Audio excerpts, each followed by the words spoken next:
Can you imagine a United States where a convicted felon, someone who once held the highest office, seeks to reclaim the presidency? It seems like a plot from a political thriller, a scenario too far-fetched for reality. Yet, the question has moved from the fringes of hypotheticals to the forefront of legal and political debate. The possibility, however remote, raises profound questions about the very foundation of American democracy. Can a nation built on the rule of law reconcile itself with a leader who has transgressed its most fundamental principles? The Constitution, often lauded for its clarity, remains strangely silent on this specific issue. Nowhere in its carefully crafted articles does it explicitly prohibit a convicted felon from running for president. This silence has ignited furious debate among legal scholars, with interpretations varying widely. Some argue that the Founding Fathers could never have envisioned such a scenario, while others contend that the omission was deliberate, a testament to the resilience of the democratic process. The public, too, is torn.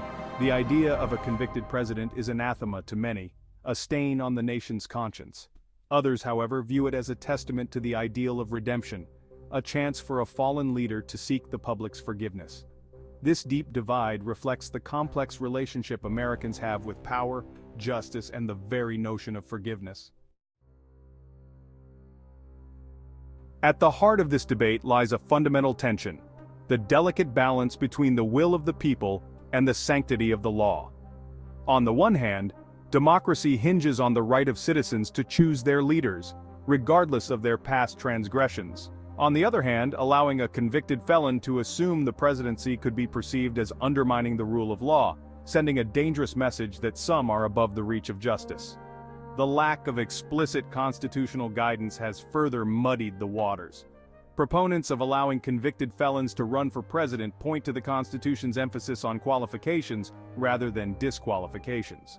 They argue that the framers deliberately set a low bar for entry, focusing on age and citizenship, to ensure a broad and inclusive pool of potential candidates. Opponents counter that the Constitution's silence should not be interpreted as tacit approval, emphasizing the importance of implicit norms and the founders' vision of a virtuous republic. This debate is not merely academic, it carries profound implications for the future of American democracy. If a convicted felon can indeed run for president, what message does that send about accountability and the rule of law? Does it erode public trust in the justice system and undermine the very principles upon which the nation was founded? Conversely, would barring a convicted felon from seeking office disenfranchise voters and set a dangerous precedent for excluding individuals based on past mistakes?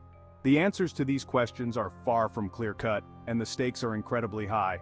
As the nation grapples with this unprecedented situation, it must confront fundamental questions about the nature of justice, forgiveness, and the very soul of American democracy. One of the most pervasive myths surrounding this debate is the notion that a convicted felon would be inherently incapable of effectively governing. Detractors argue that such an individual, having violated the public trust, would lack the moral authority and legitimacy to lead. They point to the potential for blackmail, the erosion of public confidence, and the damage to America's standing on the world stage. However, this argument rests on the assumption that a criminal conviction renders an individual permanently unfit for public service. It fails to acknowledge the possibility of rehabilitation, the capacity for personal growth, and the potential for individuals to atone for past mistakes. History is replete with examples of leaders who, despite past transgressions, went on to achieve greatness and contribute significantly to their nations. Moreover, the presidency is not a solitary endeavor. The president operates within a complex system of checks and balances, surrounded by advisors, cabinet members, and a vigilant Congress. To assume that a single individual, regardless of their past, could single-handedly subvert the entire system is to underestimate the resilience of American democracy. Instead of focusing on hypothetical scenarios of doom and gloom, it's crucial to engage in a nuanced discussion about the specific crimes committed, the circumstances surrounding them, and the individual's track record since then.